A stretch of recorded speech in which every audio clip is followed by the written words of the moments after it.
Hi guys! Welcome to my vlog! For today's video, I will teach you how to doggy. Charot lang. Hala, hindi. I will teach you how to make an acknowledgement receipt. DIY version, wala tayong ginamit na machine mga B. My fault, meron pala. Printer nga pala, machine yun. Anyway, highway, kung bago ka sa vlog na ito, huwag kalimutang mag-subscribe. And press the notification bell. Hello! Para naman lag kang updated sa mga pinopost ko na vlogs. And this video is a tagless version. Yes, why not? Kasi dumudugo na ang ilong ko, B. Kai-English. Tapos mamaya i-judge pa ako ng mga perfect. Perfect! O sige na nga, explain ko na nga kung anong ginawa ko dito. Our first step is to make a template. Hindi ko na nga pinakita kung paano ko in-edit yan. Basta naghanap ako ng resibo, ginaya ko, at nilayout ko sa Photoshop. Pwede rin sa Canva, maghanap kayo ng template doon, or bumili kayo ng mga DigiArt. And after ma-layout, syempre, ipiprint nyo na din. And ito nga pala yung settings ko. And isinet ko siya sa A4 size, so A4 size yung papel na ginamit ko. I'm using 70 GSM na bond paper and colored paper. At pagkatapos, punta ka sa printer settings and plain paper, tapos naka-high, naka-center, pero hindi ko finito media. Using pigment ink, and yes, na-i-print ko na. Tapos, tumama naman siya sa center. And as you can see, para nagmamadali yung video ko, nandito na agad tayo sa tapos na yung cutting. Bigyan ko kayo ng tips and tricks kung paano ko siya kinat ng medyo pantay-pantay. Eh kasi nga, wala kasi tayong rim cutter. So, kaya manually cutted na lang yan. And by the way, segue na ulit, lahat ng ginamit ko na tools and equipments, ilalagay ko sa description box para alam mo kung saan ko siya binili. Sa pagkakat nga nito, kailangan maingat ka. Kailangan isang direction lang yung cutting mo. And hindi ka dapat nang gigigil. Kasi nakita ko yun sa isang comment sa isang group. Para hindi pangit yung pagkakakat.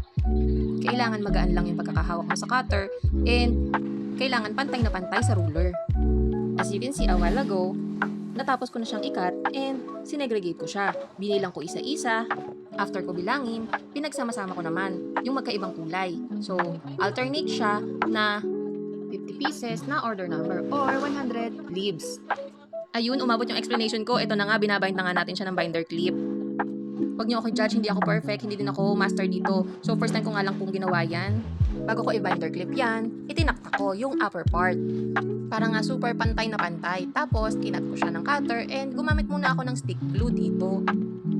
Gumamit ako ng brush dyan and nilagyan ko ulit. Tapos, kung nakikita nyo, meron siyang parang paper na nakabalot sa mismong receipt. The purpose of this is para hindi kumalat sa resibo yung ating glue. Oo nga pala, nilagyan ko nga pala yan ng backing na vellum board. Just a while ago, di ba nakita nyo parang natuyo na siya? Nakita ko na hindi siya masyadong kumapit dun sa stickwell na ginamit natin. So, bumili ako ng sadyang padding glue. So, I repeat the process, kinat ko siya, and then pinahidan ko ulit siya sa upper part ng padding glue. And kasi may nagsabi nga sa akin na this type of glue is different from stickwell wood glue. And may mas magandang alternate process dito. Don't copy me on this process. Kasi may gumawa, itinaktak nga yung upper part, then sabay-sabay lahat ng booklets para pantay-pantay lahat. Nilagyan niya lang ng vellum board every 100 sheets para alam niya kung saan niya hahatiin. In that part, pwede kang gumamit ng book press or heavy equipment na pwede mong ilagay sa ibabaw ng resibo para hindi siya gumalaw. At pagkatapos, sa kanya, hiniwa ng cutter yung upper part. Bakit nga ba gumagamit ng cutter? Para mag-bind ng maayos yung ating mga resibo. Dito sa video, nakita nyo na gumagamit ako ng stamp pad at number stamp. Kasi hindi pa tayo marunong mag-numbering ng mga receipt. O ayan, sige, baby, itaktak mo ng maigi. Itaktak mo. Nakakagigil nga yung part na yan. Gusto ko nga magpantay-pantay talaga sila kasi meron akong na-miss na part na naglo-loose. Pero anyway, ipapakita ko rin naman sa'yo kung paano ko ginawa ng paraan yung mga loose na part. And alam mo ba, tsaka ko lang naman nalaman yung tips na sinabi ko sa'yo kanina nung matapos ko nang gawin yung mga receipt na yan. Yung glue drying part nga pala, last up to 2 hours bago siya matuyo talaga. And nung natuyo na, chinek ko ulit and nag-stamp ulit ako. This time, nakita ko nga na may mga loose parts pa rin. So ito na nga, yung tips and tricks kung paano matatanggal yung mga loose parts na yan. After ko ma-check lahat ng booklets, dito, pinrest ko yung ibabaw ng receipt and then kinat ko siya. Referring to this video, makikita mo kung paano ko siya ginawa. And ganun lang kasimple. After ko siya makat, itinakpa ko ulit siya. So, para magpantay-pantay. Again, hindi nga po tayo master sa paggawa nito and it's my first time. So, binayin ko ulit siya.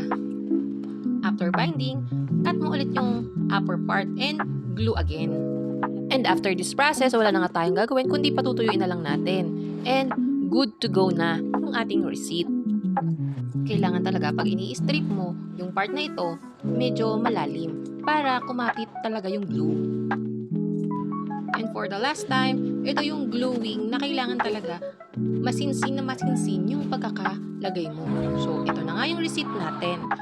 Done! Thank you for watching! Bye and subscribe! See you on my next video!